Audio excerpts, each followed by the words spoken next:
Revolución del 20 de octubre de 1944.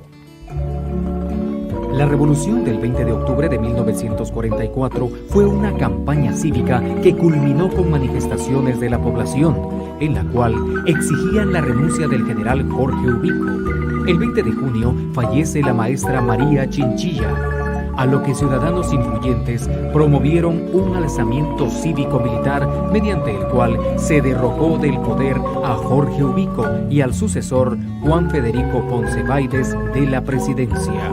El movimiento tiene su origen en las instalaciones de la Brigada Guardia de Honor, donde se encontraba de alta el mayor Francisco Javier Arana, quien el 19 de octubre toma la Guardia de Honor y en dicha incursión fallece el comandante general Francisco Corado. El plan consideraba 3 objetivos: tomar el Palacio Nacional, los castillos de San José de Buenavista y Fuerte de Matamoros. Esto se realizaría con las unidades militares de la Guardia de Honor. El 20 de octubre, a la 1:30 de la mañana, inician los movimientos para atacar el cuartel de Matamoros y de Buenavista. A las 3 de la mañana, de forma voluntaria, se presentan obreros y campesinos a la Guardia de Honor, a quienes se les equipó para que se unieran a las unidades militares para iniciar el ataque contra las que apoyaban a Ponce Báidez.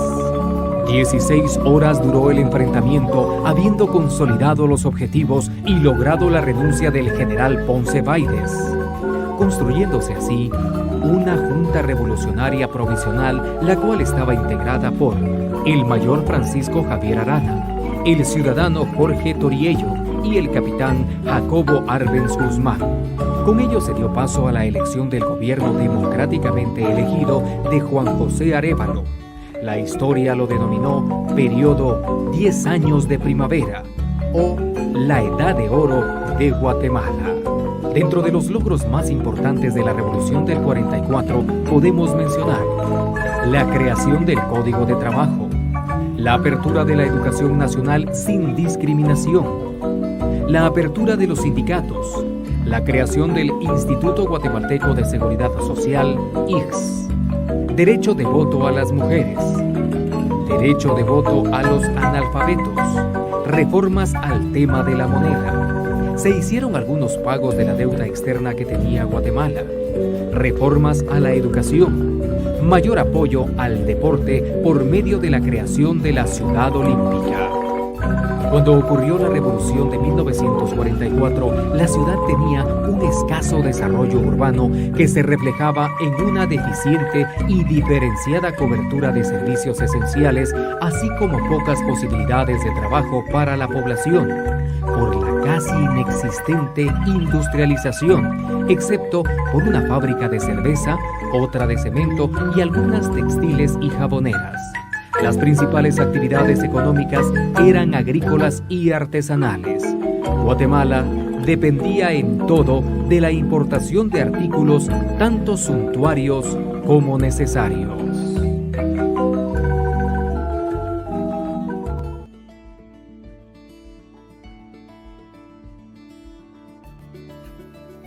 El anteproyecto de la Ley Orgánica y otras disposiciones. En el último periodo del presidente Juan José Arévalo, se remitió al Congreso Legislativo el anteproyecto de la Ley Orgánica de Educación, que había sido realizada cuidadosamente por el Consejo Técnico del Ministerio del Ramo. En este anteproyecto se incluían los postulados pedagógicos del tiempo de la Revolución, también lo que se había celebrado, los trabajos que se habían celebrado y realizado en la Convención de Santa Ana en julio de 1945, y también la revisión de la educación y la organización tanto de la educación preprimaria, primaria y postprimaria. Con el último término de postprimaria se designó a la educación tanto secundaria, normal y técnico-vocacional. En este anteproyecto también iban la política educativa y la educación, la organización de la educación que ya estaban vigentes. Es decir, que no se quitó ninguna de esas leyes que ya estaban vigentes, sino que iban junto con las disposiciones que las nuevas disposiciones que se habían creado con las que ya estaban vigentes. En este anteproyecto se dio porque conforme iba pasando la revolución se iban basando en las condiciones, las necesidades que necesitaba la educación, que ya no eran las mismas que estaban establecidas ahí, sino que necesitaba otras que se adecuaran más a la educación para que esa educación pudiera llegar a más personas, pudiera ser más disponible para las personas. Pero también se dio una nueva revisión a este anteproyecto en el segundo periodo del presidente Jacobo Arbenz Guzmán, ya que su proyecto político comprendía de 3 puntos importantes, en donde decía que era que nuestro país atrasado y económicamente semifeudal se convirtiera en un país económicamente independiente. El otro punto importante era que el país se transformara de tal manera que la economía semicolonial pudiera convertirse en una economía independiente, pero también en un capitalismo moderno. Y el tercer punto era de transformar de tal manera el país para que las personas, las masas grandes de personas pudieran tener un mejor estilo de vida y no como antes había sido, que solo había sido la minoría, una pequeña burguesía. En este momento de la historia, como se dio la reforma agraria, esto tomó un punto importante tanto para la vida de las personas, la condición de vida de las personas, como la educación, ya que por medio de esta reforma agraria se buscaba que llegara a una industrialización, que el país llegara a una economía independiente, como él ya lo había establecido en su programa político. También establecía que la educación se tenía que mejorar para que tanto las condiciones de la vida de la persona pudiera mejorar y también su educación, ya que esto era un punto muy importante para él durante su gobierno. Ya basado en esto, finalmente en diciembre de 1952 se envió al Congreso ya la ley orgánica de la educación, ya con todas las disposiciones que se tenían, las revisiones que se habían hecho, para que fuera conforme iba tanto el tiempo de esa época con lo que había sido la revolución, que esto fue muy importante porque ya se centraba más en la educación que como lo habían hecho en otros gobiernos, ya que necesitaba tanto que las disposiciones encajaran a esa época de la revolución, para que así pudiera también, como se había mencionado, crecer el estilo y tanto la condición de vida de las personas que se tenía. Aquí se resaltan algunas disposiciones que son muy importantes, como es tener en cuenta las condiciones psicobiológicas de las personas, tanto de los estudiantes, representando sus intereses fundamentales, lo que ellos tenían ese interés por aprender, se adaptaría a las condiciones y necesidades del medio para mejorarlas, es decir, que se adaptaría si los estudiantes tenían esos recursos para estudiar o no los tenían, si se podía hacer alguna mejora en eso o ya sean necesidades básicas que tenían los estudiantes, y que procuraría una armonía, o sea, que el ambiente fuera favorable, porque en un ambiente favorable se aprendía mejor. También se permanecen esas exigencias de que tanto fuera la vida y la escuela una armonía, que hubiera tanto en la vida esa armonía que se tiene para que los estudiantes pudieran aprender. También se establece, una de las disposiciones que también se establece es que la educación sería gratuita y laica.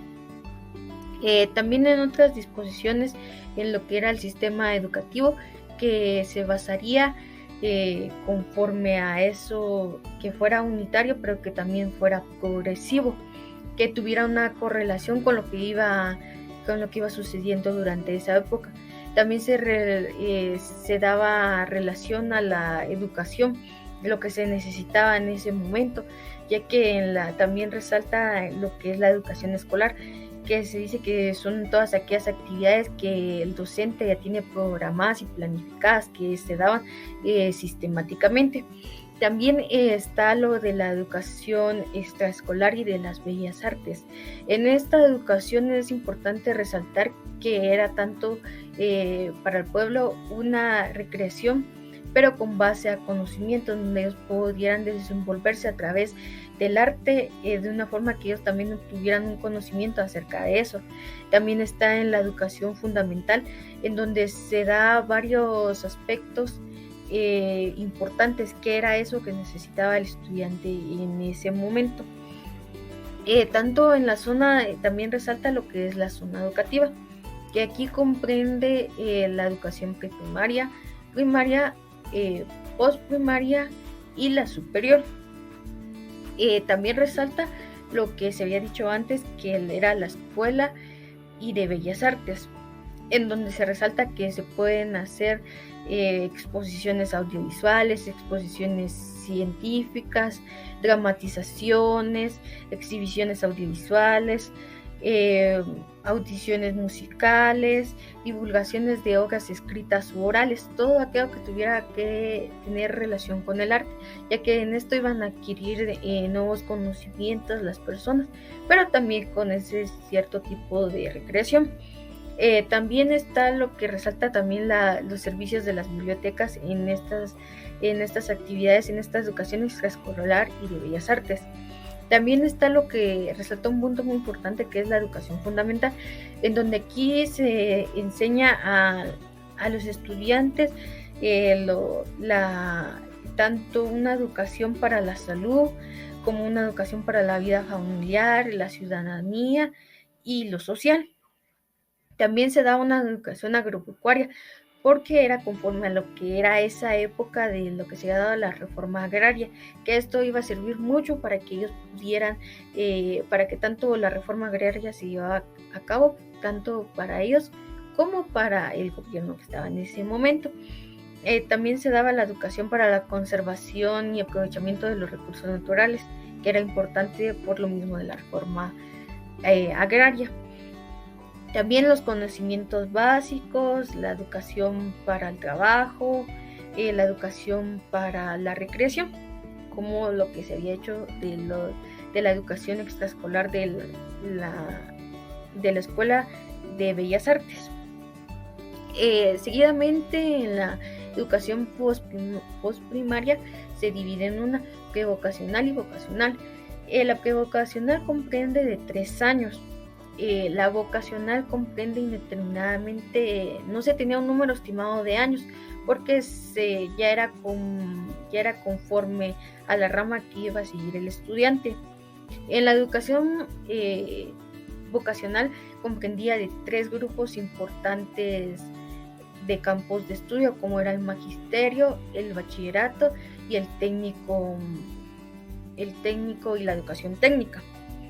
También en esta ley resalta en el capítulo número 3, lo que es la educación especial, en donde se incluía a todas aquellas personas que tuvieran que por sus causas psíquicas, somáticas o sociales no pudieran estar en las actividades o esos métodos que se tenían normalmente.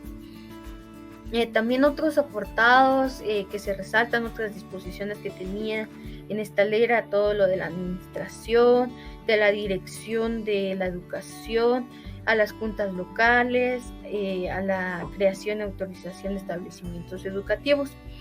Estas disposiciones fueron muy importantes para que se diera esa importancia a la educación que se estaba viviendo durante tanto el gobierno de Juan José Arévalo como de Jacobo Arbenz Guzmán. También resaltan otras disposiciones la ley del escalafón del magisterio, la ley de la reforma de la educación y capacitación del docente, donde estas fueron también muy importantes para la enseñanza en ese tiempo.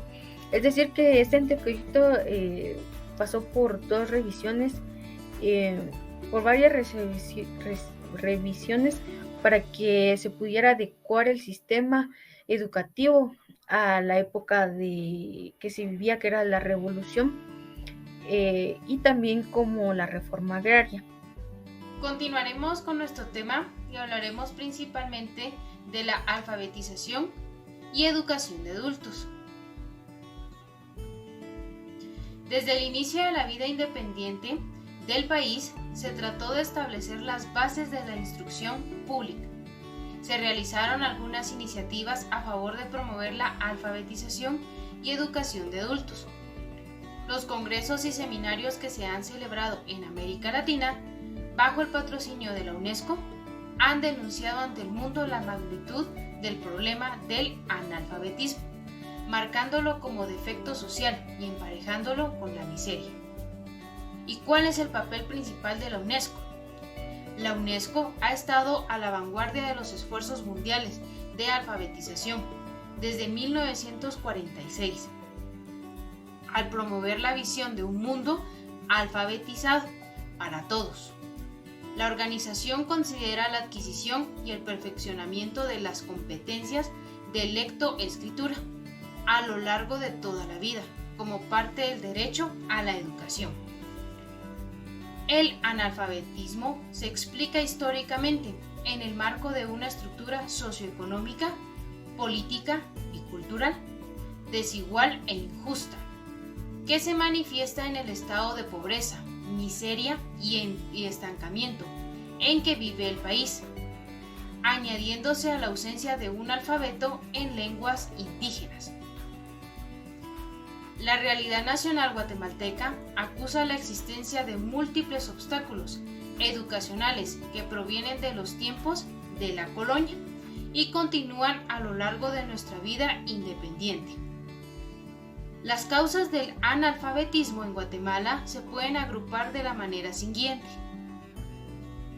La miseria impera entre las masas campesinas, como consecuencia de la mala distribución de la tierra y el estado de servidumbre en que están sometidas, por tener que ayudar al sostenimiento del hogar, la falta de escuelas rurales, la falta de existencia de masas rurales de origen indígena que no hablan el castellano, la falta del convencimiento de los campesinos acerca de los beneficios que reporta la educación a sus hijos, la inexistencia de campañas de alfabetización antes de 1945.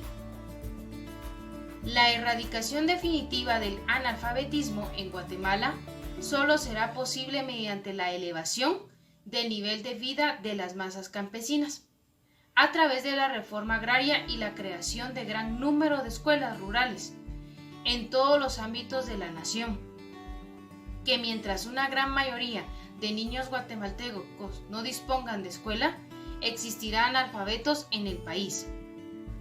El analfabetismo entre los campesinos pertenecientes a los grupos indígenas tiene en especial característica.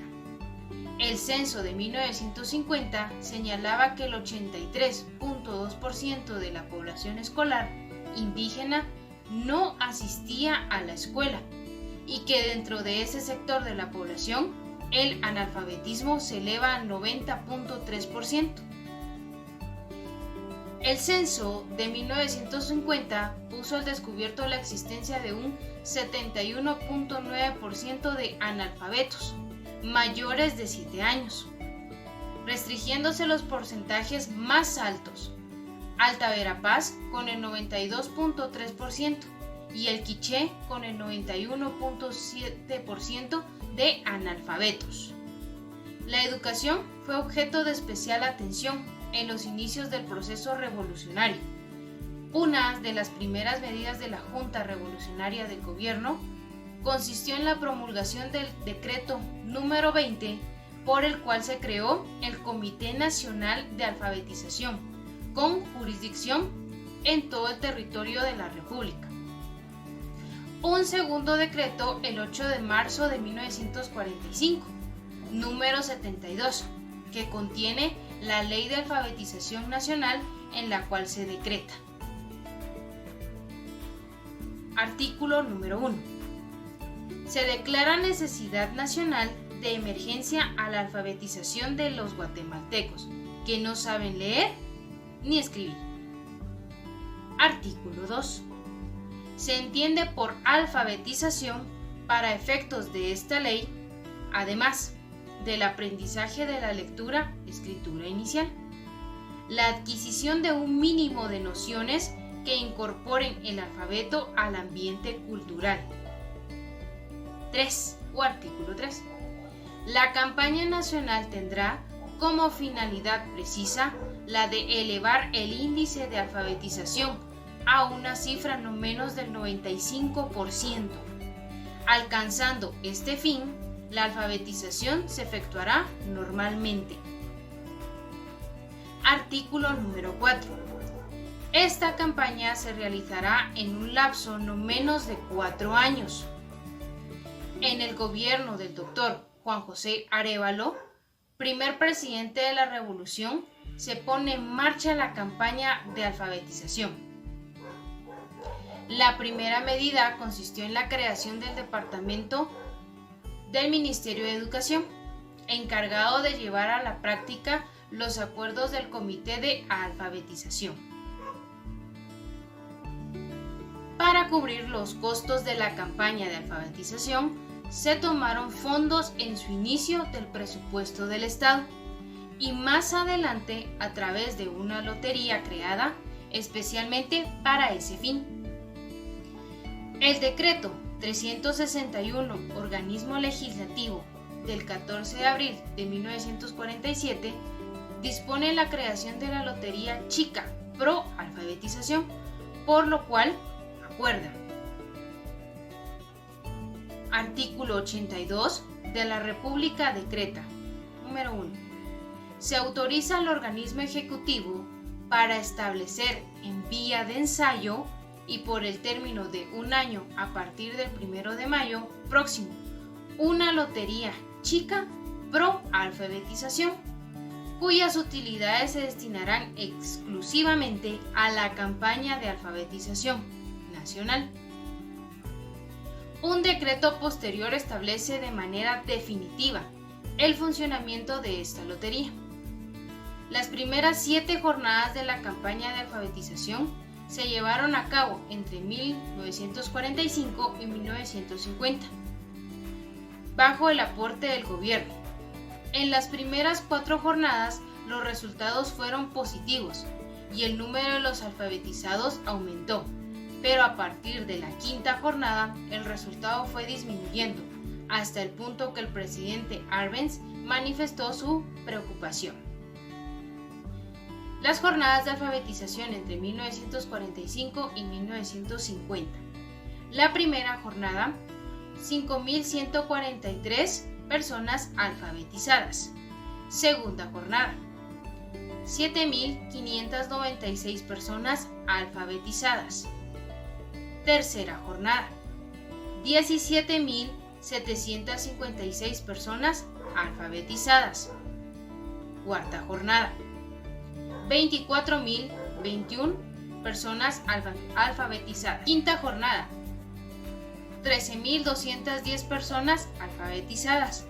Sexta jornada, 9.119 personas alfabetizadas.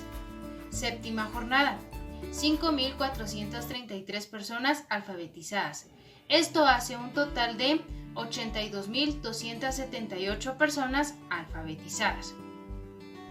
A partir de la sexta jornada se dio la alfabetización un carácter regional, pues las experiencias obtenidas en las primeras 5 inclinaron por las partes del tipo regional, a fin de controlar y orientar los trabajos en forma más efectiva.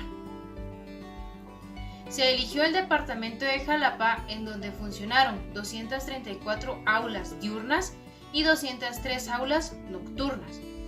El resultado fue halagador, pues 4.609 jalapanecos fueron aprobados en los exámenes. El control estableció permitido asegurar que habían sido alfabetizados. Las campañas de los años 1945 y 1950 y aparte del 47 fueron financiados por el aporte del Estado. Además, se completó con el resultado de otras actividades. Se contaba con equipo audiovisual y una pequeña biblioteca. Todo el equipo era transportado por unidades que se conocieron con el nombre de Unidades Móviles de Alfabetización. Los programas educativos pretendían cubrir múltiples aspectos de la vida en el campo, tales como la educación para la salud, el trabajo, la recreación y otras más. Las críticas planteadas al programa de educación fundamental obligaron al departamento a modificar sus objetivos, fijándose los siguientes. Alfabetizar. El mayor número de ciudadanos analfabetos en todos los lugares en donde las circunstancias lo permitían, y especialmente en zonas escogidas para el desarrollo de la campaña, llevándolo a en lo posible otros conocimientos de orden práctico que permitían un mejor desenvolvimiento de la vida de los individuos. Apoyar los esfuerzos que el gobierno realiza a favor de la reforma agraria nacional, llevándolo a los campesinos en las zonas donde se hace activa la aplicación de la ley respectiva. Sensibilizar a los ciudadanos a través de la alfabetización y educación de adultos para una mejor comprensión de sus propios problemas. En 1952 se elaboraron cartillas para alfabetizar en las principales lenguas indígenas. Se realizó un ensayo en la región Kaqchín, el cual se dividió en 4 partes. Introducción de alfabeto y aprendizaje de la lectura y escritura de la lengua materna. Ejercicios de la lectura y escritura de la lengua materna. Aprendizaje de lectura y escritura en castellano. Aplicación y ejercicios de lo aprendido en castellano. De la vida yo no pude estudiar desde mi niñez. Teniendo los 43 años comencé a estudiar en CONALFA en el año de 1996. Estuve estudiando la primera etapa, después llegué a la segunda etapa. Dios primero, en este año me recibiré, de bachiller en Ciencias y Letras, ya que, con sacrificio y esmero mío y de mi familia también, que me ha ayudado. Yo estuve aprendiendo a leer y escribir en CONALFA, por eso que estoy diciendo que estuve yo 3 años estudiar en CONALFA, y ahí en segunda de posto saqué mi diploma de 6º grado, y allí me dieron oportunidad de entrar a trabajar para ayudar a mis compañeros. Y ahora estoy trabajando con grupos de mujeres, igual como que está trabajando mi compañera, la Angelina. Antes yo no sabía leer y escribir, ni yo sabía tampoco hablar así en castellano, porque ustedes tal vez saben que nosotros aquí solo hablamos. Pero gracias por CONALFA, que nos ayudó un poco a leer, a escribir o a hablar un poco en castellano. Por eso que ahora que creemos que el CONALFA está trabajando bien o va bien, por eso que ahora que junté mis grupos, ya lleven 3 años llevando yo enseñando a ayudar a mis comunidades. Yo soy de aquí, de la comunidad Pacajá II, aldea Lemón, departamento del Quiché. Y yo estuve en CONALFA y ahora ya puedo leer y escribir en quiché, en castellano. Y ahora yo ya sé leer, escribir, multiplicar, dividir y todo. El que yo no sabía nada de leer y escribir, y ahorita sí ya puedo hacer todas las cosas que yo no sabía. Y ahora ya tengo la oportunidad de hacer cosas buenas con la comunidad y ahora ya yo soy animadora de Pacajá primero y también yo estoy siguiendo estudiando. Yo ahora ya tengo mi certificado, mi diploma, todo, y entré en primero básico en este año 1999 y también quiero sacar mi título y ahora ya tengo mi cargo. Yo soy secretaria de un grupo de comités de mujeres. Las mujeres pierdan ese miedo de participar, de tener que dejar un momento su casa, ¿verdad?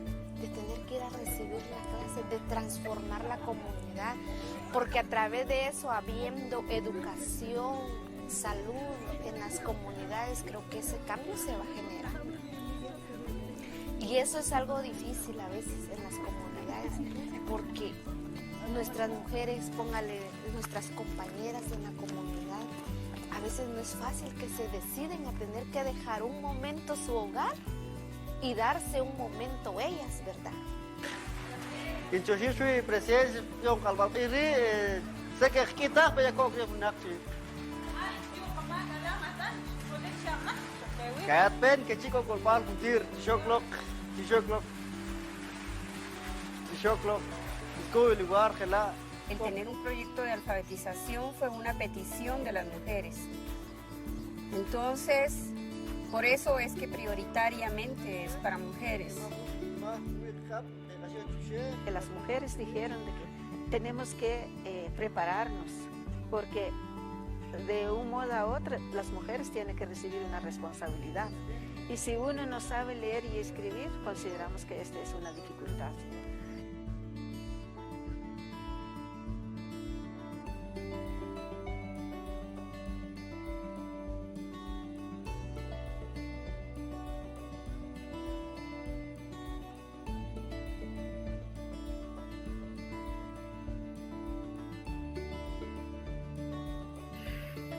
Las escuelas tipo federación. Las escuelas tipo federación fueron construidas durante el gobierno de Juan José Arévalo en los años 1946 a 1950. La idea de las escuelas tipo federación era, como su propio nombre lo dice, que hubiera federación. Esto era debido a que cada grado contaba con su propio espacio para desarrollar sus diferentes actividades y para llevar a cabo también sus talleres, que tenían accesos para servicios sanitarios, su propio patio de juegos, jardín, huerto, en donde ellos podían laborar diferentes actividades y tomar y desarrollar sus clases normales. Era un espacio independiente, pero al unir todos los grados se formaba lo que se llamaba la federación, que era lo que se buscaba en ese momento, ya que este fue un proyecto que ayudó mucho a la educación. No solo sus construcciones marcaron la historia del país, sino su filosofía, que era para adaptar las necesidades tanto del maestro como del estudiante en el diseño, construcción y equipamiento. Este último punto fue fundamental para estas escuelas, ya que se debía de tener un buen equipamiento para poder desarrollar las clases. Aquí hubo una unión entre la arquitectura y la pedagogía. Las escuelas tipo federación representan más que un plan arquitectónico, ya que constituyen una modalidad de la educación guatemalteca, ya que entendemos que la autonomía del aula, tomando en cuenta la palabra aula, que se entiende también como el salón de clases, que como hemos dicho, que cuenta con su propio espacio para desarrollar sus actividades, su propio patio de juegos, su jardín, su huerto y sus servicios sanitarios. Haciendo así que el aula se convirtiera en un lugar didáctico en donde tanto los profesores como los estudiantes pudieran desarrollar sus actividades de una manera normal, haciendo así que la unión de todo esto formara la palabra federación.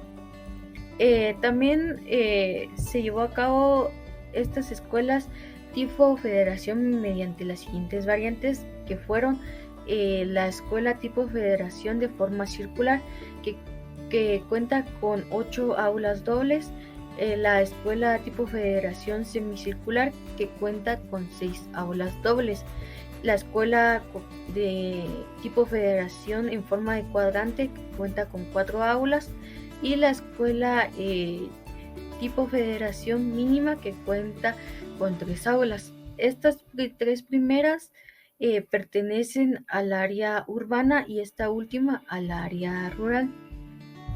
En el país se construyeron 20 escuelas tipo federación en los diferentes departamentos y municipios de Guatemala, como lo podemos ver aquí, donde está en su región, departamento, municipio y forma del edificio. Empecemos por la región metropolitana. En el departamento de Guatemala, en los municipios de Mixco, Palencia y Santa Elena, así como Villanueva, que fueron construidos de forma cuadrante. En la zona 12 de Guatemala fue construida de forma circular. También en la región norte, en el departamento de Baja Verapaz, en el municipio de Salamá, fue de forma hemiciclo o semicircular. En el nororiente fue en el departamento de Progreso, en Guastatoya, de forma semicircular o hemiciclo. Aquí cabe resaltar que la construcción de la escuela tipo federación de Guastatoya dio inicio en marzo de 1949 y fue inaugurada hasta en enero de 1952 y es considerada Patrimonio Cultural de la Nación. También está en suroriente Jutiapa, en el municipio de Jutiapa, la escuela tipo federación de forma hemiciclo. Esta escuela tipo federación tiene un dato muy importante, porque su nombre es Salomón Carrillo Ramírez. Este nombre lo sugirió el entonces presidente Miguel Ydígoras Fuentes, ya que esta escuela no tenía un nombre y fue inaugurada en el año 1955. También encontramos en el departamento de Jalapa, que es de forma circular la escuela. En Santa Rosa, en Taxisco, es de forma cuadrante. En Cuilapa es de forma hemiciclo o semicircular. En la región central, en el departamento de Escuintla, municipio de Escuintla, es de forma circular. En el suroccidente, en Chimaltenango, en el municipio de Chimaltenango, así como en Sololá, en el municipio de Sololá, en el departamento de Retauleu, en el municipio de Retauleu, en San Marcos, en el municipio de San Marcos, y en Totonicapán, en el municipio de Totonicapán. Todas estas escuelas son de forma hemiciclo o semicircular. También en el noroccidente encontramos el departamento de Quiché, en el municipio de Santa Cruz del Quiché, que su edificio es de forma de hemiciclo.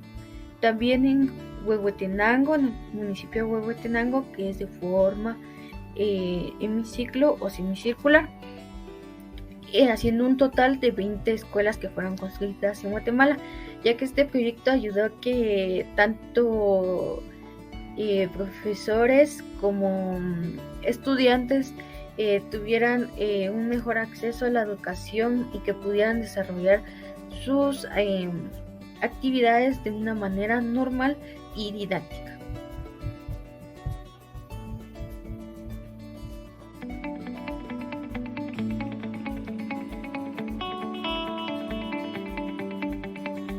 Hola amigos de Guastadrones, soy Rafa Pellecer y es un placer saludarlos.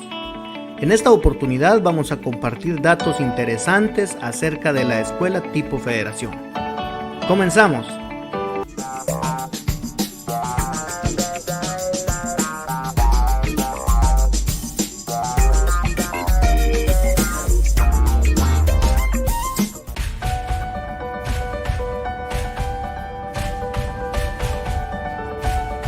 Las escuelas tipo federación fueron construidas durante el gobierno del Dr. Juan José Arévalo, entre los años 1946 y 1950. Dichas escuelas fueron construidas en la ciudad capital, departamentos y municipios, tanto en áreas urbanas como rurales, mediante las variantes siguientes: escuela mínima, rectangular, circular, cuadrante, hemiciclo y combinada. Fueron construidas un total de 20 en todo el territorio nacional.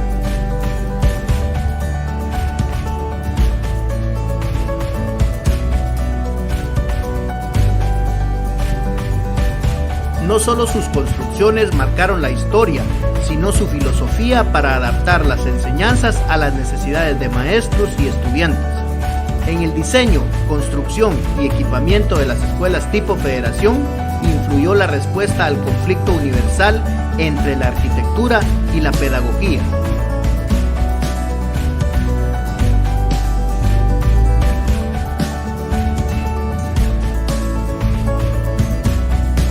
La construcción de la escuela tipo federación de Guastatoya dio inicio en marzo de 1949 y fue inaugurada en enero de 1952.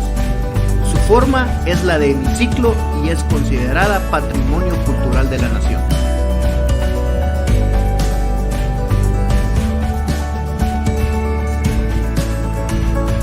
Quienes tuvimos la suerte de asistir a la escuela tipo federación, guardamos gratos recuerdos de compañeros y maestros que indudablemente marcaron nuestras vidas.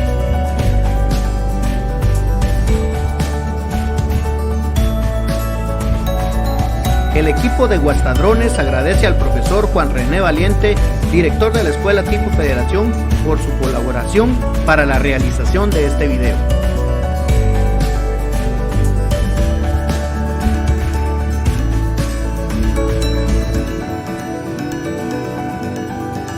No te olvides en darle like al video y compartir para llegar a más hermanos guastatoyanos en todo el mundo.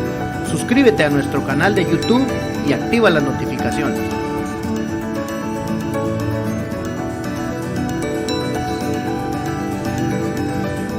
Hasta el próximo video. Gracias por ser parte de Guastadrones. Salí de la escuela como estudiante en 1964 y lo agradable de la escuela es su dimensión, ¿verdad? Su tamaño. Quiero decirles que al principio la escuela solo era el aula grande, o sea, lo que ahora conocemos como el aula pequeña, ese era un taller. La dimensión del pensamiento del presidente que construyó esto, Arévalo y Alvis, era la idea de que fuera una escuela bien equipada y lo lograron. No estaban como en la actualidad, que son 2 secciones de cada grado, sino que solo una, y el taller bien equipado para que salieran también como mano calificada los estudiantes. Cuando yo recuerdo mi niñez en la escuela, la amplitud, nos daban inclusive un terreno para que lo sembráramos en un campo de agricultura. Íbamos con azadón, usábamos semillas de rábanos y de otros productos. Cada alumno era encargado de mantener limpio su terreno y de sembrar y ver el proceso para llegar a cultivar.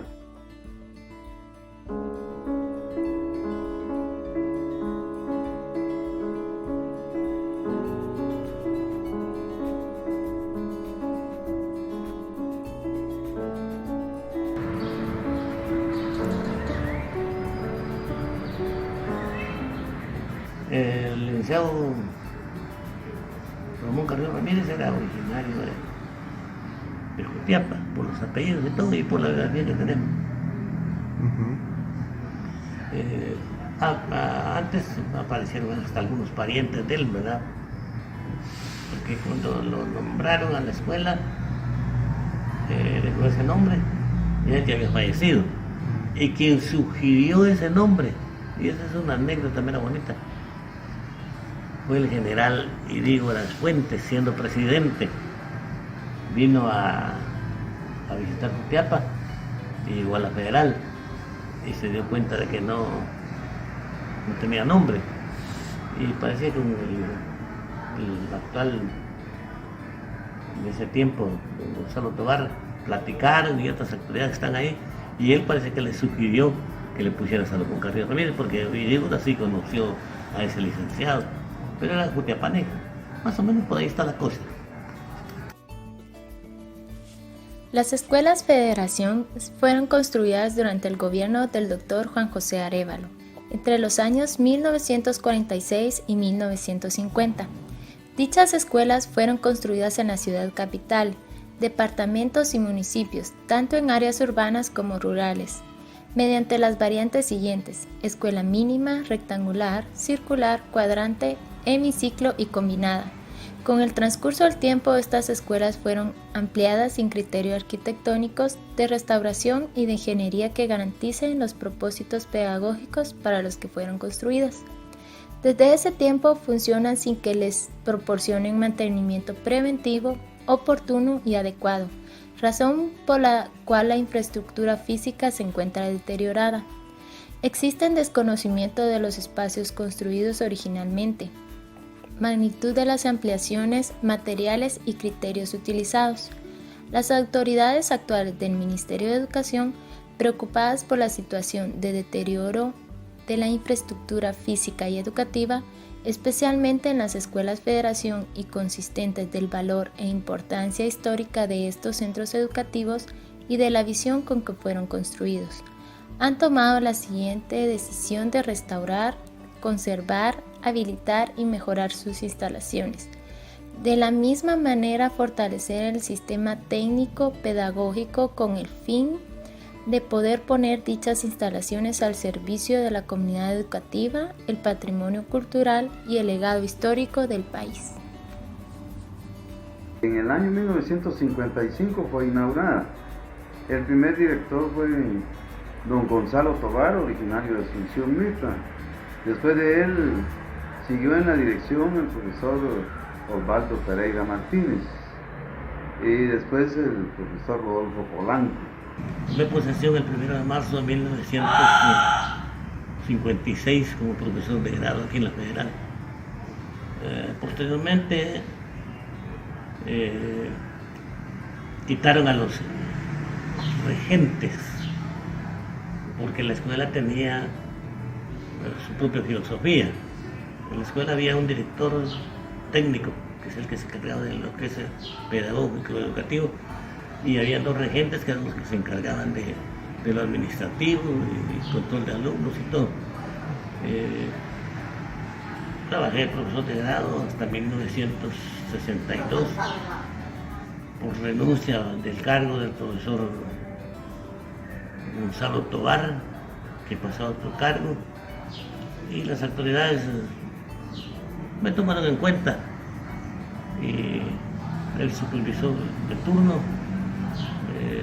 que sabía mi forma de trabajar, ¿no?, me nominaron director de la Escuela de Federación en marzo de 1962.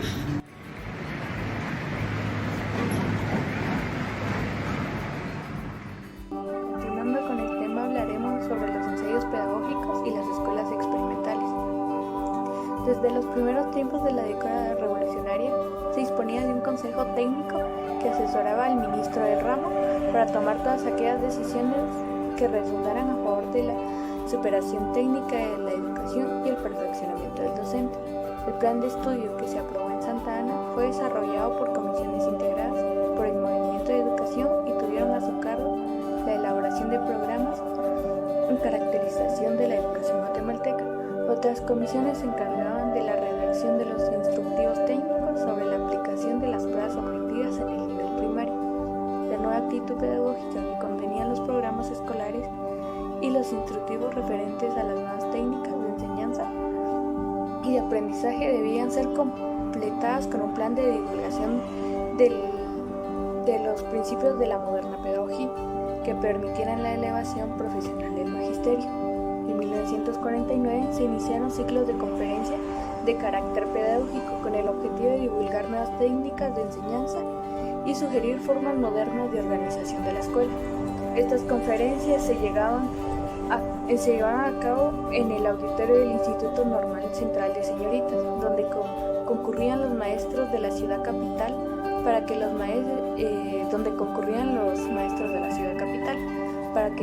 maestros de la provincia tuvieran conocimiento de ello también.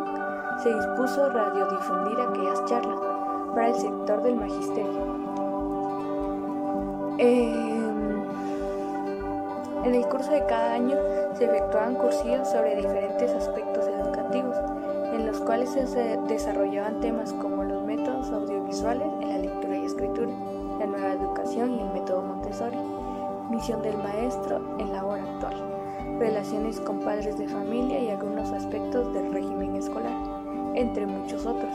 El objetivo de ello, como ya lo habíamos mencionado anteriormente, era eliminar ese método tradicional que se tenía en la época colonial y así mejorar la educación guatemalteca, y para ello se debía preparar al maestro para que pudiera adaptar dichos métodos a los alumnos.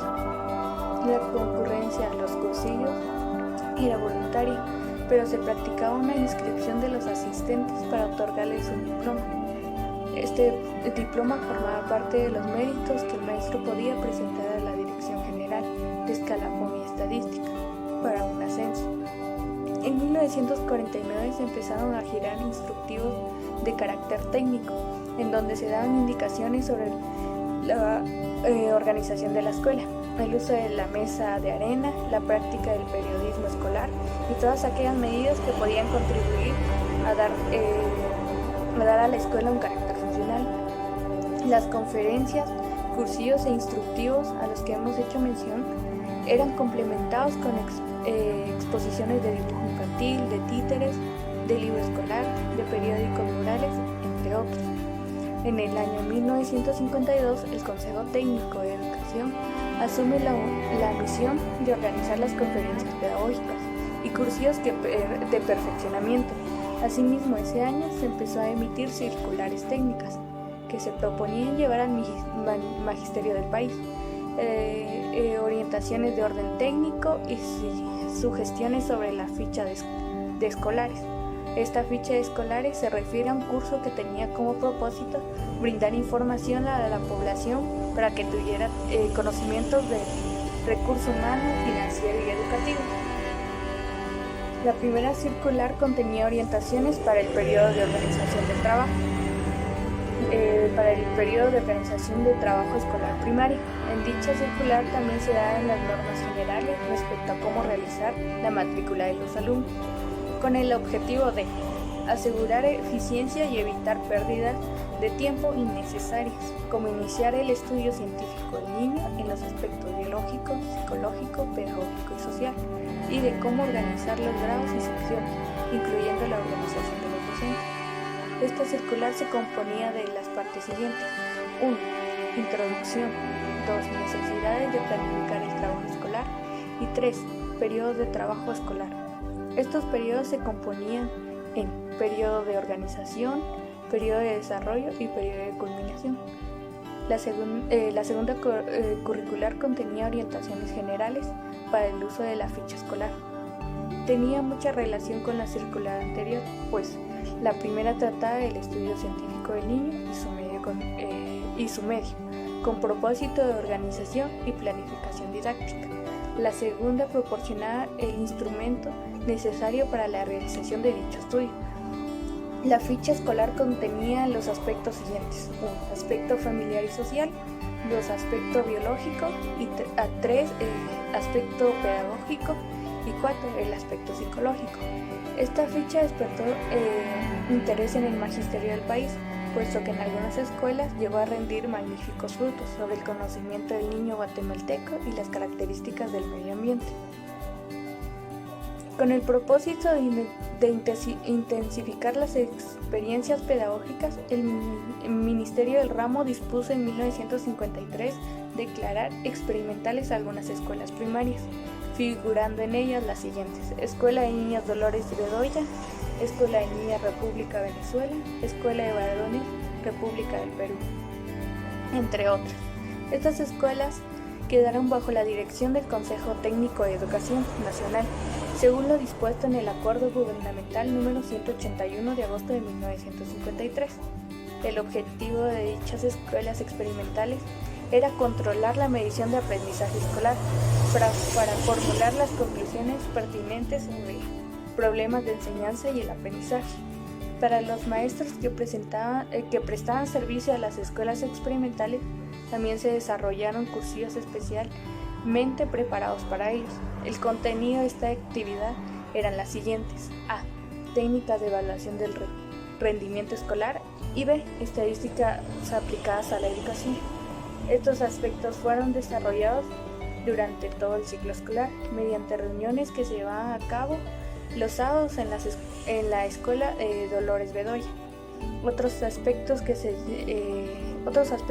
dieron en Guatemala fue uno en el año de 1875, fue la educación secundaria y normal, que fue establecida en dicho desde la época de creación secundaria y normal que fue establecida en dicho año.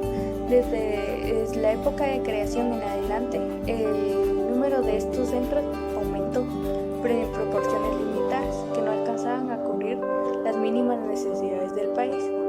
Con el estancamiento de la Revolución Liberal se produjo un descenso del crecimiento educativo en este nivel, sobre todo durante las dictaduras que asalaron el país.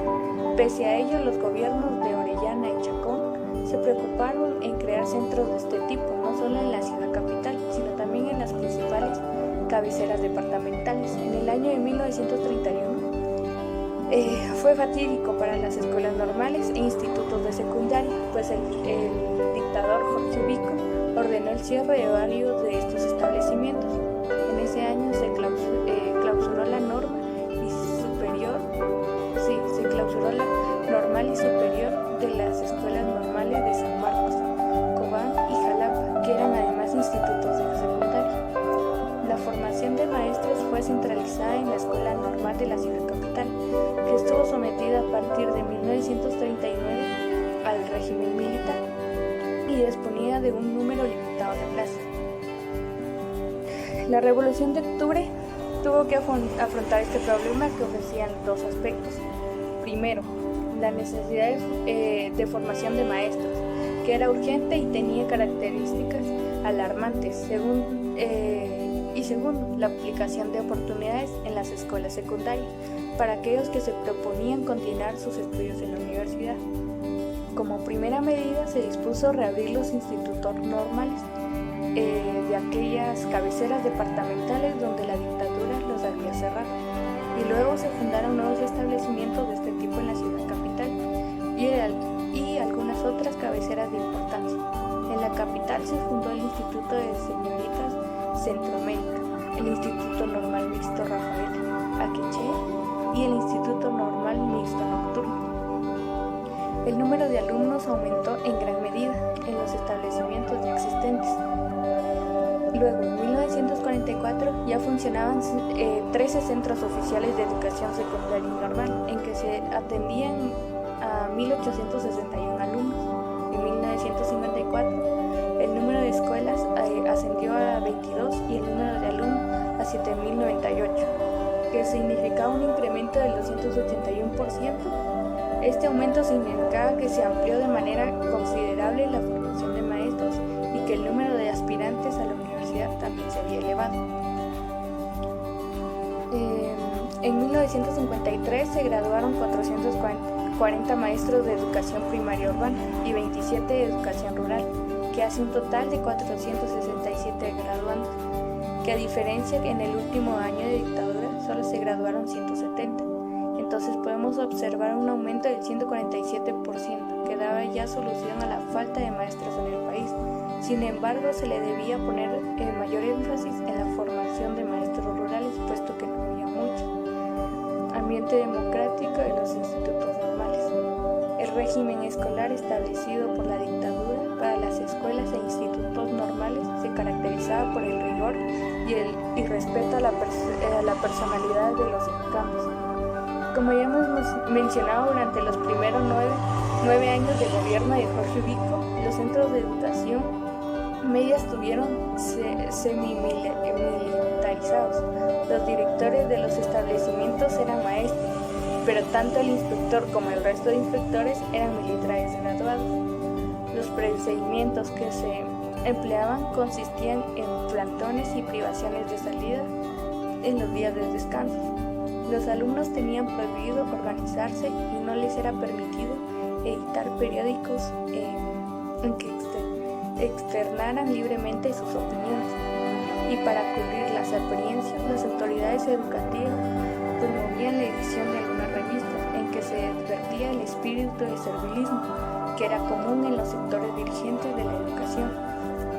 También es necesario mencionar que el curso de instrucción cívica se limitaba a la explicación de los símbolos patrios y a la evocación de los acontecimientos liberales. Varios profesores que se disponían a no hacer caso a dicha prohibición pararon en la penitenciaría por tratar de explicar a los alumnos las garantías individuales o los derechos del hombre. Luego, en 1939, fue emitido el decreto en el cual disponía la militarización de todos los centros educativos de educación media con las escuelas normales. Con estas nuevas medidas que se tomaron, se perdió la poca libertad que se tenía en las escuelas. La revolución desterró inmediatamente todos estos procedimientos de dicho gobierno para en cambio estimular la libertad y democracia en todos los centros educativos. También se procedió a la reforma de los programas de historia patria, dando cursos al conocimiento de la verdad histórica que antes había sido negados a los estudiantes. La antigua instrucción cívica fue sustituida por la educación y prácticas cívicas, que se caracterizaba por tener un carácter activo y funcional. También se reemplazaron los inspectores que velaban por la disciplina y en cambio se nombraron profesores auxiliares que desarrollaban una acción eminentemente pedagógica. Se adquirió el derecho de organizarse en asociaciones de estudiantes. Así surgieron los diferentes comités encargados de colaborar con las marchas de la escuela. Disponiéndose de esa organización, fue posible estimular el autogobierno en muchos establecimientos, llegándose en algunos a la práctica de la república escolar. Una de ellas era la Escuela Normal Central de Varones, que efectuaba una vez al año práctica intensa de un autogobierno, la cual consistía en que los alumnos asumían las distintas responsabilidades técnicas y administrativas de la escuela durante esta práctica. La dirección de la escuela y el personal docente se limitaba a observar la obra realizada por los alumnos. Al final del día se formulaba una crítica sobre los resultados alcanzados. Pronto estas actividades trascendieron a las demás escuelas, formando así un cambio en varias de estas. Continuamos con la siguiente compañía.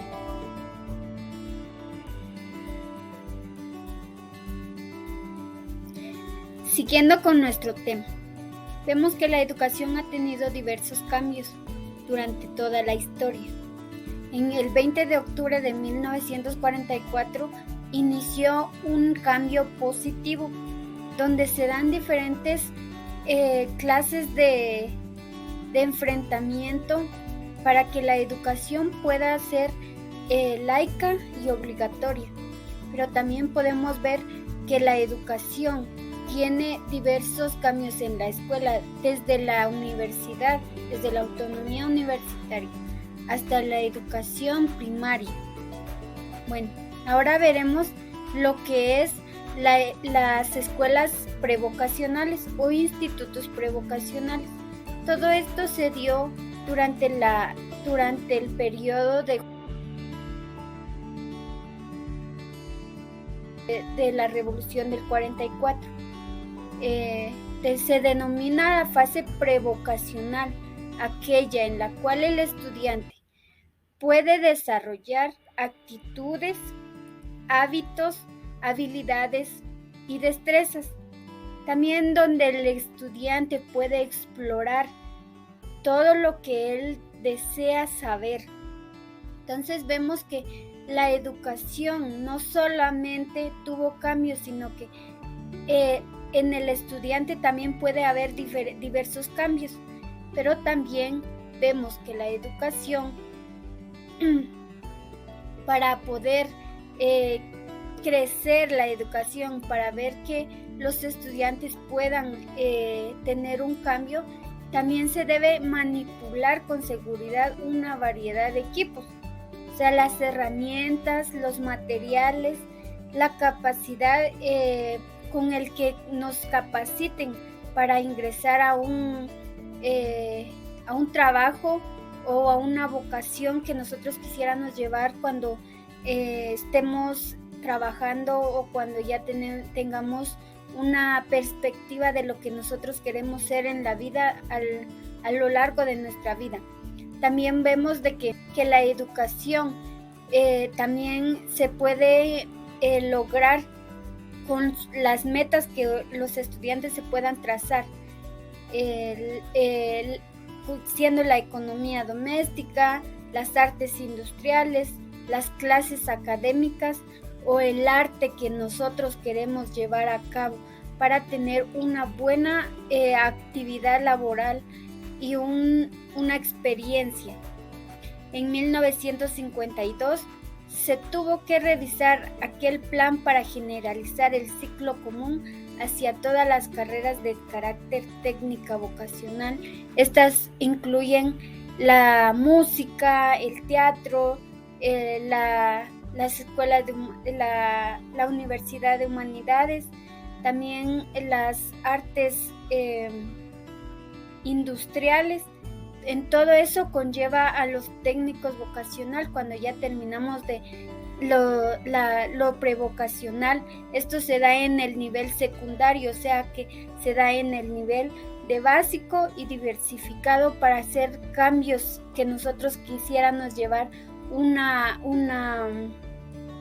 mejor educación. En 1952 también se emitió el acuerdo gubernativo por medio del cual se crean 2 escuelas prevocacionales con carácter experimental, una aquí en Quetzaltenango y la otra en Retalhuleu. Por todos estos efectos, esta disposición se establece lo siguiente, considerando que en la actualidad no existe un sistema apropiado para la selección vocacional de los alumnos.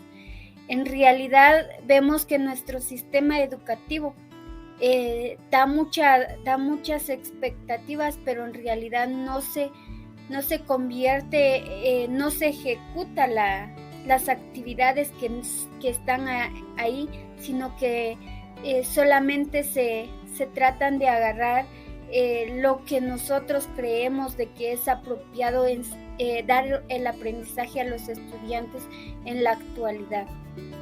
La creación del ciclo prevocacional también no era un hecho aislado, correspondía a la reforma general del sistema educativo, tratando de corregir el error de la inexistencia de una secundaria común al magisterio, a las carreras técnicas y al bachillerato, que era, como decía, que no necesariamente tenía que ser en el secundario, sino que teníamos que nosotros agarrar un poco de experiencia de lo que nosotros en realidad queremos hacer a lo largo de nuestra vida. Y todo esto vemos que en nuestra actualidad el sistema educativo tiene diversos cambios en este momento, porque en el área rural es un sistema educativo diferente que al área urbana, y todo esto nos lleva a que no hay oportunidades de una mejor educación, de un mayor saber, y entonces todo esto nos lleva a una persona que solo se queda aislado y que solo busca un trabajo y ya no llega a tratar de buscar su educación, allí ya no alcanza sus metas que él se había trazado, que la persona se había trazado, sino que solamente se queda donde nos han enseñado y lo que la casa o lo que los padres nos han inculcado, los valores, y ya no va más allá de la escuela, sino que solamente se queda ahí. ¿Por qué? Porque el sistema educativo no está bien estructurado, está como en los años pasados, sigue siendo históricamente como en la educación maya, que solo en la educación industrial, donde solo se le enseña a los estudiantes solo para llegar a trabajar, solo para llegar a un trabajo, y no para que él mismo sepa estudiar o sepa saber un poquito más, cambiar nuestra realidad. Entonces, todo esto nos lleva a las escuelas prevocacionales. Muchas gracias. La universidad estaba pasando por varias situaciones que se estaban viviendo dentro de la Revolución Democrática que se dio en el mes de octubre. Y aquí la universidad también ya estaba atravesando por un atraso respecto a sus adelantos de carácter pedagógico, científico y social que se producían dentro de otros países americanos. Luego se da lo que es la Revolución Liberal, la cual derribó los viejos moldes coloniales, la cual mantuvo la organización y funcionamiento de nuestra superior casa de estudios durante la dictadura conservadora de los 30 años. Después de aquí ya se decide darle un nuevo sentido a la universidad, a la cual se disuelve, y aquí nace la creación de las diferentes escuelas facultativas que se dan por separado. Ya con estos nuevos establecimientos se rigieron a un nuevo espíritu laico, los cuales fueron desarrollados por los avances científicos que se daban dentro de la época. Ya en el año 1918, el gobierno del general Estrada Cabrera ya se dictó un acuerdo por el cual se organizó nuevamente la universidad con las escuelas existentes y los proyectos que se desarrollaron y se crearon, y pues lamentablemente hubieron algunos que no se lograron abrir en ese tiempo. Después ya se da lo que es al tenor de la reforma constitucional que se da en el año 1927 en el mes de diciembre. Y aquí ya se decide crear nuevamente la universidad como una dependencia del Ejecutivo. Ya aquí se le da un principio el cual continúa con vigor por efecto de la reforma constitucional que se da el 11 de julio del año 1935 hasta el 28 de noviembre de 1944, la cual fue derogada dentro de la Constitución por decreto de número 18 con la Junta Revolucionaria.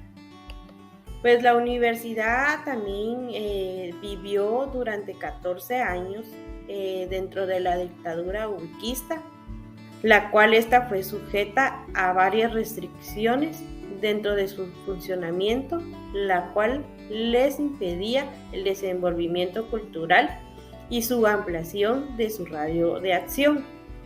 Pues aquí también los profesores, ellos no tenían ese derecho de gozar su libertad de criterio docente, y pues también lamentablemente fueron objeto de algunas persecuciones políticas, y pues aquí los estudiantes también, aunque su actitud era muy valiente, pues también ellos sufrían mucho por no tener ese derecho de privacidad y de libertad, la cual ellos quisieran haber obtenido en ese entonces.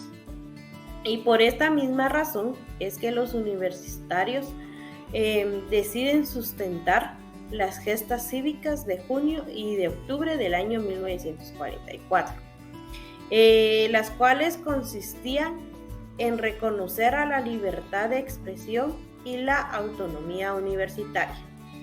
Luego, más tarde, se da lo que es la autonomía de la Universidad Nacional, la cual esta dispuso por medio de la Asamblea Legislativa el 15 de diciembre del año 1944. Y posteriormente se incorporó a la Constitución de la República, la cual se dio el 11 de marzo del año 1945 en el artículo 84. Y pues aquí ya la universidad es establecida legalmente como autónoma, la cual la universidad se gobierna de acuerdo a la ley respectiva y de sus estatutos. Pues aquí luego ya se da lo que es la ley orgánica de la universidad, la cual encierra varios postulados avanzados dentro de la organización y dentro de sus atribuciones, las cuales fueron emitidas por el decreto legislativo 325, que se dio el 28 de enero de 1947. Pues bueno, después ya la universidad ya es independiente, ya tiene su independencia dentro del Ejecutivo, pues esta ya provee de inmensas posibilidades dentro del progreso. Esta ya nos asegura los derechos y varias garantías individuales, tanto a los profesores y a los estudiantes, y por supuesto allá no había ningún tipo de discriminación, tanto para sus creencias religiosas como para sus ideologías políticas y filosofía. Pues luego ya con la reforma universitaria que se estableció lo que es la democracia interna, ya permitiéndole a los estudiantes pues ser representados por medio de una organización dentro del instituto, y pues por supuesto ya el estatus universitario, el gobierno de la Casa de Estudios ya se constituye por el Consejo Superior, la cual este consejo está formado por el decano, por algunos estudiantes que representan la carrera, profesores dentro de este Consejo Superior, los cuales velan por los derechos de los profesores, de los alumnos, y que gocen de total libertad.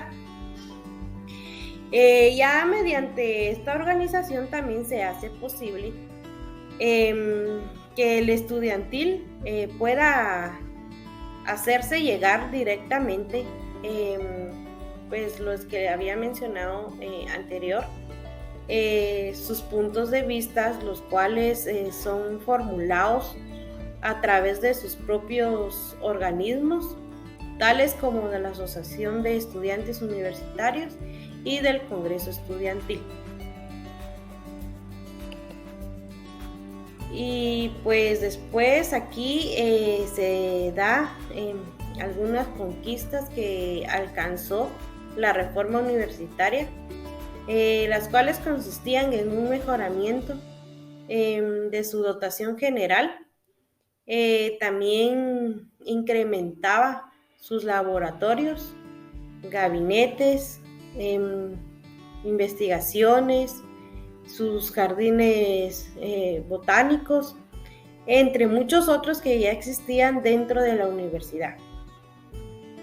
Y también se complementó su marco cultural, también se dio lo que es la creación de 2 nuevas facultades, las cuales consistían en la Facultad de Humanidades, que se dio en el año 1945, y la Facultad de Agronomía, que se dio en el año 1950.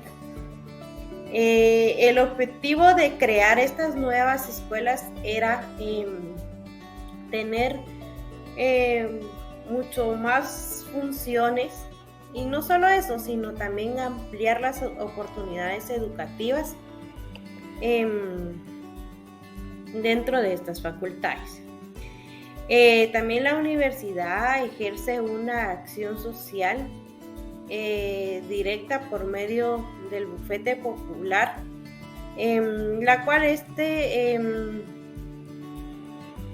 independencia de las facultades de ciencias jurídicas, donde los estudiantes de estos últimos años de esta misma carrera pues tienen ese derecho y gozo de asistir gratuitamente a los desválidos en asuntos civiles, penales, laborales y agrarios. Ya las asociaciones estudiantiles pues suelen organizar misiones de carácter cultural que sostienen 2 institutos normales nocturnos, las cuales consisten en la Asociación de Estudiantes de Ciencias Químicas y Farmacias y de la Asociación de Humanidades. Pues bueno, después nos da lo que la universidad, sus facultades que se desarrollan dentro de ella, es la Facultad de Ciencias Médicas, la Facultad de Medicina y Veterinaria y Zootécnica. También tiene lo que es la Facultad de Ciencias Jurídicas y Sociales, la Facultad de Ciencias Químicas y Farmacia, la Facultad de Ciencias Económicas, la Facultad de Ingeniería, la Facultad de Agronomía, la Facultad de Odontología, la Facultad de Humanidades, con las cuales estas tiene algunas secciones que son pedagógicas, de psicología, bibliotológicas, la literatura, la historia, filosofía, y también nos da lo que es la Facultad de Arquitectura, la cual esta inició en el año 1959.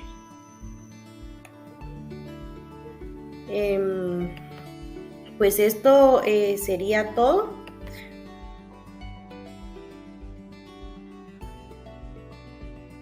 Doctor Carlos, vamos a conversar sobre un tema que es importantísimo para la universidad de manera integral, que es la reforma universitaria. Me gustaría que usted me pudiera dar antecedentes, hablar de reforma universitaria hoy, cuáles son los antecedentes del proceso que ha impulsado la reforma universitaria o esa lucha por llegar a la reforma universitaria en la Universidad de San Carlos. Bueno, primero decirte que toda la base jurídica legal de la Universidad de San Carlos parte del decreto ley emitido durante la Revolución de Octubre de 1944, en lo concerniente a su ley orgánica, ¿verdad? 1947. Prácticamente de 1947 hasta 1985 nadie habla absolutamente nada de reforma universitaria. No es sino hasta que se conforma una nueva constitución, la que empieza a funcionar en 1986, y que modifica grandemente la participación de la universidad en el Estado. Por ejemplo, se dice que a partir de 1986 la universidad forma parte de organismos importantes del Estado que surgen de esa Constitución. Por ejemplo, la Corte de Constitucionalidad, que es el máximo órgano vigilante de la Constitución del país. Entonces, es en 1986 que en la universidad se empieza a hablar de reforma universitaria. Te repito, del 47 a 86 hay reformas curriculares en algunas facultades, pero no reforma universitaria. Porque la reforma universitaria es una cosa más amplia, es una cosa que compete a lo filosófico, a lo administrativo, a lo científico, a lo técnico, a lo organizacional, etc. ¿Por qué razón empieza a hablarse en el 86 de reforma universitaria? Porque la Constitución le otorga a la Universidad de San Carlos grandes privilegios. El primero es el económico. En la Constitución del 44 habla del 3% del presupuesto general de egresos, en tanto que en la del 85-86 habla de no menos del 5%. Y luego establece, dependiendo de sus necesidades de crecimiento y estudiantil. Ese es uno, y lo otro es el aspecto de que la universidad es invitada a participar en organismos del Estado. Eso se ratifica en una consulta popular en 1992, en donde a la universidad se le invita a participar con representantes titulares y suplentes en organismos del Estado y en comités de postulación para organismos del Estado. Y eso se presenta al Consejo Superior Universitario, quien de esas 60 propuestas de reforma, emitidas después de largas discusiones, termina en la gaveta de algún funcionario, porque solo de las 60 solo se toman como unas 4. Los puntos más álgidos para lograr conciliar a los estudiantes con las autoridades son precisamente los de la reforma universitaria, ¿verdad? Que es el tomar en cuenta, hay 3 que están pendientes de los 18 peticiones de los estudiantes, y esas 3 tienen que ver con reforma universitaria, tienen que ver con reforma electoral universitaria. Y tienen que ver con toda la reforma integral de nuestra universidad. Por ejemplo, cuando se creó el EPS, el sentido del EPS es que los estudiantes adquieran conciencia social, haciendo su práctica en las regiones más necesitadas de este país, no en las empresas, no en la industria, sino que es en las regiones más necesitadas. Y eso es un elemento de aprendizaje para cualquier que vaya a ser profesional. ¿Hay algún comentario final que usted quisiera hacer alrededor de esta reflexión y esta conversación? Pues como te vuelvo a repetir, la reforma universitaria en Guatemala es una necesidad impostergable. Esta es una nueva oportunidad que tenemos y ojalá que no se desperdicie, porque de lo contrario las contradicciones dentro de la institución van a seguir creciendo. Eso que me decías que rápidamente se regó en todos los centros regionales y la mayoría están sin abrir, es porque en los centros regionales se viven cosas incluso peores que las que se vive aquí en el campus central.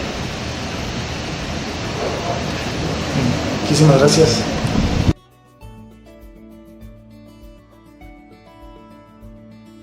Continuando con el tema, vamos a abordar ahora lo que es el punto 2, realización de un viejo anhelo, que trata de la creación de la Facultad de Humanidades. Vamos a definir la facultad.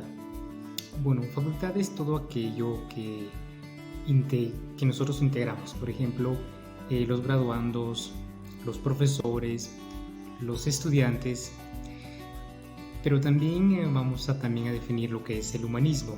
¿De qué trata el humanismo? ¿A qué se refiere?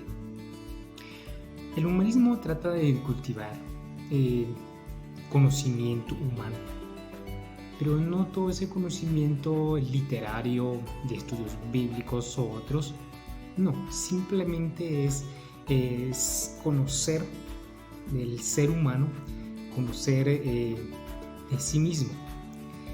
El humanismo surge en el siglo XV, en la Edad Media, en Europa e Italia. Pues sus fundadores o sus expositores fueron Ernesto Rotterdam y Tomás More. Pues el humanismo es un estudio clásico en la antigüedad que le hace al hombre más sensible, que hace que el conocimiento humano sea más, que conozca la creación, el espíritu humano, que es lo que tratamos de entendernos, ¿verdad? Pero ¿qué es lo que busca el humanismo en sí? Vamos entonces a entender de que busca la armonía, busca la unión del pensamiento a la acción. Que eso nos da a nosotros, que nosotros como seres humanos accionamos, que tengamos el fundamento racional de lo que vayamos a hacer o vayamos a actuar. Entonces vemos de que aquí hay un propósito. ¿Y cuál sería ese propósito? Pues prácticamente es unificar, es vincular la universalidad, o sea, el pensamiento de que lo relacione, que lo enlace, que se entrelazan o que se conozcan, ¿verdad? El pensamiento universalidad. Entonces de eso surge la necesidad de crear esta facultad de humanidades en la universidad, porque ya se habían tenido ya facultades en otras ramas. Entonces fue necesario que se creara esta oportunidad de la facultad de humanidades. Entonces en base a esto, las necesidades pues se habían propuesto más que nada a crear esta facultad con el fin de mejorar la educación superior y media también. Entonces esto no se logra hasta que no se llega al movimiento revolucionario de octubre. En el gobierno del doctor Mariano Gálvez se estuvo esta academia de estudios con una sección de literatura y artes, y quien se hizo cargo de esto fue don José Cecilio del Valle. Surge durante este tiempo en 1879 que se citaría una ley institucional pública con el fin de querer mejorar, de querer llevar esto a que se crea la Facultad de Humanidades. El régimen liberal tenía esa preocupación en distintas oportunidades de crear esta escuela filosófica, literaria, pero no se llevó a cabo. ¿Qué pasó? Durante el año 1918, el presidente Estrada Cabrera emite un decreto creando una facultad de literatura y filosofía que tampoco se llevó a cabo. Durante ese tiempo surge un terremoto, pero también a la vez surge una peste en todo el pueblo guatemalteco, que similarmente pues, se asemeja a lo que hoy estamos viviendo actualmente. Entonces en esa época pues no se pudo realizar mayor esfuerzo por las necesidades que ya habían en ese año. Pero también durante el año 1828 Lázaro Chacón también él crea también otro decreto, una nueva ley, teniendo ese deseo de poder crear la Facultad de Humanidades en Ciencias de la Educación. Pero eso se logró en marzo de En 1931 se logra establecerse. Pero ¿qué pasa? Que fallece el presidente, que en ese caso era Lázaro Chacón, fallece a cargo el presidente Jorge Ubico. Jorge Ubico desecha estas leyes, esta organización que ya fueron establecidas durante años, pero surge otro inconveniente muy para él en ese tiempo, de que emite otro decreto orgánico de la universidad que permite así que suprimir expresamente a la Facultad de Humanidades. Entonces, durante ese tiempo, en 1934, Arévalo, en ese entonces era estudiante, pues él tenía un anhelo, una necesidad de ver mejorar esta educación en Guatemala, y él presenta un proyecto ante el presidente, que en este caso era Jorge Ubico, pero al presentar ese proyecto pues no hubo respuesta, no hasta que se pudo lograr hasta cuando él haya llegado como presidente de la República, y obviamente aquí él es destacado como humanista. Llegando al poder en 1945, pues se dicta estas condiciones siguientes cuando ya toma el cargo, cuando ya se ejecuta ya la inauguración de la facultad. Arévalo entonces, que es lo que realmente ya estaba establecido, y él le devuelve a la universidad la autonomía.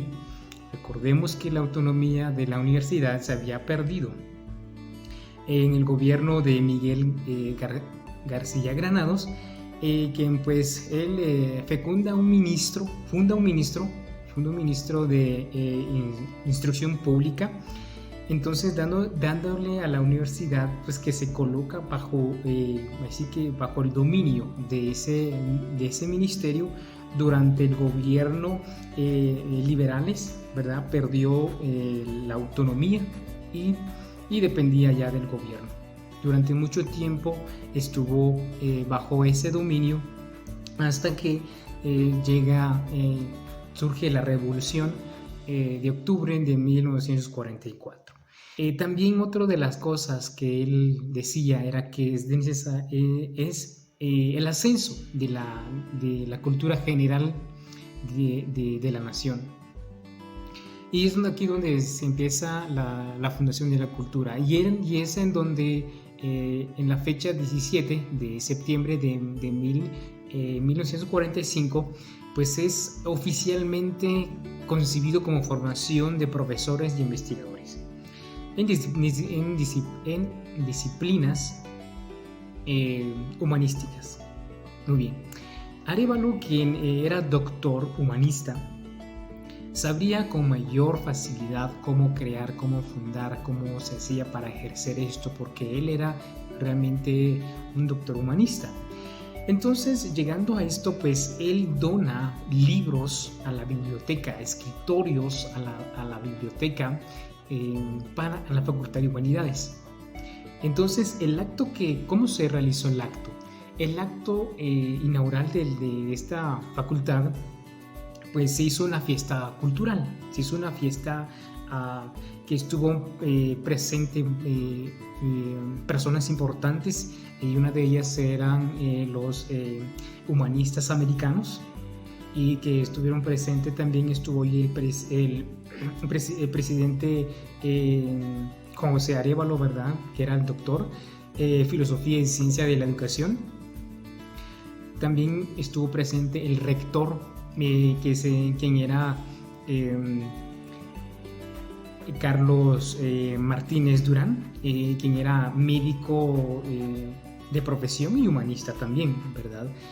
También el consejo universitario, el grupo de docentes de la universidad, sobre todo también el licenciado Manuel Galich, Ministerio de Educación.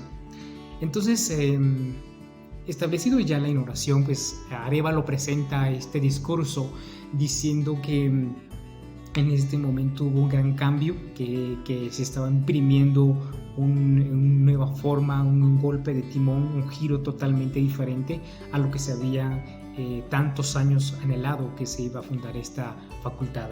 Entonces él también decía que desde ahora inicia un cambio popular, un cambio drástico, ¿verdad?, a la sociedad guatemalteca, pero que también la universidad estaba en deuda con la juventud guatemalteca y que le hacían falta cátedras humanistas, que también necesitaba maestros para la juventud, y sobre todo de que esta juventud sea y que formasen valores, cómo llevar a Guatemala hacia el futuro, hacia un país desarrollado. ¿Cómo se inicia la facultad? Recibiendo el apoyo de extranjeros universitarios y autoridades de la universidad, representantes, por ejemplo, de la filosofía, la literatura, la historia y la pedagogía. Pero, ¿cuál era el plan de estudio? ¿Cuáles eran los estudios que debían recibir? En ellas ya se establecían lo que es la filosofía, que era la pedagogía, que era la literatura y la historia. Muy bien, los estudiantes, ¿cómo ellos veían esto? ¿Cómo es que ellos podían estudiar? Basándose en eso, los estudiantes, pues después de haber estudiado un año, pues tendrían que elegir uno de ellos, pues las 4 ramas que ya habíamos mencionado, y que eso, pues, que les ofrecía a ellos 2 títulos, que era la profesoría en docencia y la licenciatura de investigación. Entonces eran las 2 ramas que se le daba a ellos que estudiasen y que se profesionalicen en esas ramas. Y ahí surgen también otras áreas, las que son la psicología y la biblioteconomía, ¿verdad? Ya en el año 1950 ya se veían ya los primeros graduandos, ¿verdad? Los primeros estudiantes, ya profesores y licenciados en ramas diferentes. También es mencionar que la Facultad de Humanidades es quien promovió también el repatrio del poeta Rafael Landívar, que se trajo los restos de él, que estaba en la ciudad de Bolonia, en Italia. Entonces la Facultad de Humanidades, pues, mandó a construir una urna de madera que era donde querían dejar un legado al poeta. Entonces esa misma Facultad de Humanidades también fue el que creó el monumento y la tumba del poeta Rafael Landívar. Entonces se veía esto tan importante para los humanistas. Los catedráticos. Sabemos que los catedráticos en esa época eran extranjeros. El decano era el licenciado José Ruiz Bennett, quienes impartían estas cátedras. Y instrucción a la historia la daba el doctor Bennett Bonich Gimpera, que era de Argentina. Y también instrucción a la pedagogía la daba el profesor Eberto Torres, pero también tiempo después ya la daba el doctor Juan Mantaboni. Pero también aquí instrucción a la literatura la daba el licenciado David Vela, y instrucción a la filosofía la daba el licenciado Ruiz Bennett. Ellos son los que dieron en marcha esta fundación de la Facultad de Humanidades. Creo que aquí nosotros, como estudiantes de pedagogía, creo que tenemos esa dicha de poder crear formar parte de esta facultad. De hecho, actualmente en este mes justamente se celebró por primera vez el primer Congreso Internacional. De hecho, cada año se está celebrando la fundación de la facultad. Entonces acá llevamos ahora los 76 años de aniversario que fue creado, pero la función la ejerce en 1946. Entonces en este tiempo cada uno de nosotros pues, nos sintamos orgullosos de formar parte de esta facultad humanista, que nosotros tenemos esa visión de proyectar un mejor futuro a nuestro país, Guatemala. Y desearles feliz aniversario a cada uno de nosotros.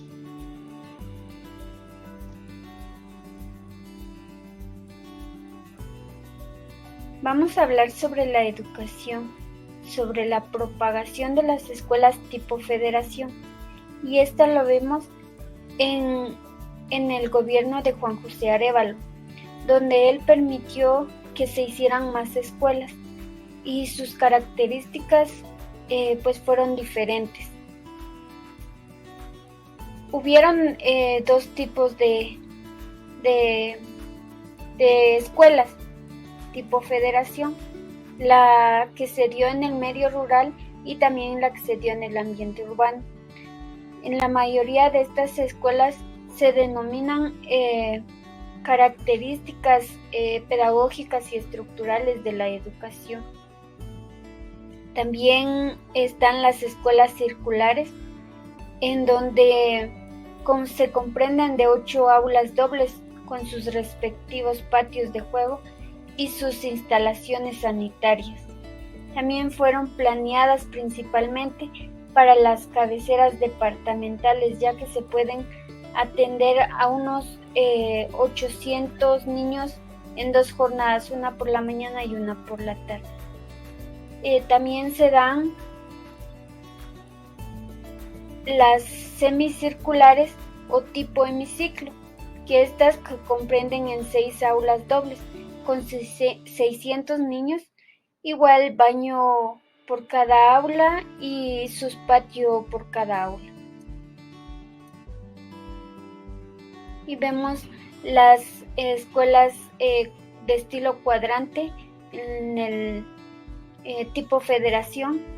Se comprendía de 4 aulas dobles y habían 400 niños por lo menos en esa escuela, y estas eran en 2 jornadas, una por la mañana y una por la tarde. Igual tenían baño y sus patios de cada escuela. Vamos a hablar sobre el área rural. En el área rural se dieron diferentes también pues estadísticas de la educación, porque no habían muchos estudiantes, entonces se le llamó tipo mínimo porque las escuelas fueron menos. Y aquí pues habían 3 aulas simples con sus patios. Estas estaban separados. Estaba también una vivienda para el director, y estos de 150 educandos solo de una jornada. Y si tal vez si hubieran más estudiantes, se hubieran dicho de 2 jornadas. También se construyeron diferentes escuelas en los diferentes departamentos. En las escuelas circulares en la ciudad capital, Escuintla y Jalapa. Las semicirculares en la cabecera departamental de Huehuetenango, El Progreso, San Marcos, Totonicapán, Chimaltenango, Cuilapa, El Quiché, Sololá, Retaluleu, Salamá, Jutiapa y Asunción Mita. Estas escuelas fueron construidas ahí con las mismas características pedagógicas de la educación para que ellos puedan tener una mejor educación. En el medio rural, solo hubieron 110 escuelas, y estas fueron diferentes porque se dividió en los diferentes lugares del país del medio rural. También vemos que en Villanueva, en Santa Elena Varías y en Palencia también se hicieron pues algunas escuelas de tipo cuadrante.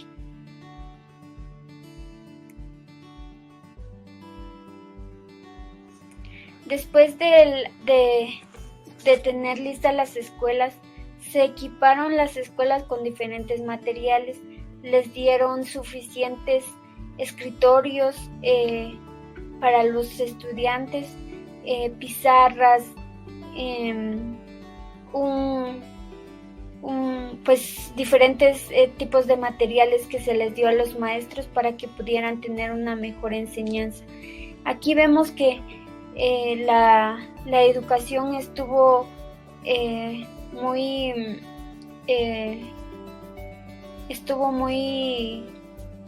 tal vez sería que estuvo muy frecuente el presidente para ver en el tema de la educación.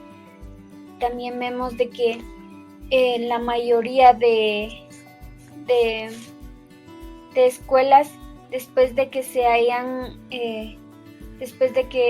estas escuelas se fueron estructuradas, pues hubieron 2 escuelas más donde estas escuelas se fueron como tipos rectangulares.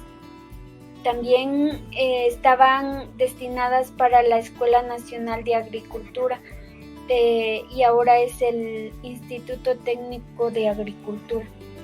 Estos, pues el presidente Juan José Arévalo permitió a que se les diera textos escolares gratuitos a todos los estudiantes para que tuvieran una mejor educación y que ellos pudieran leer un poco más.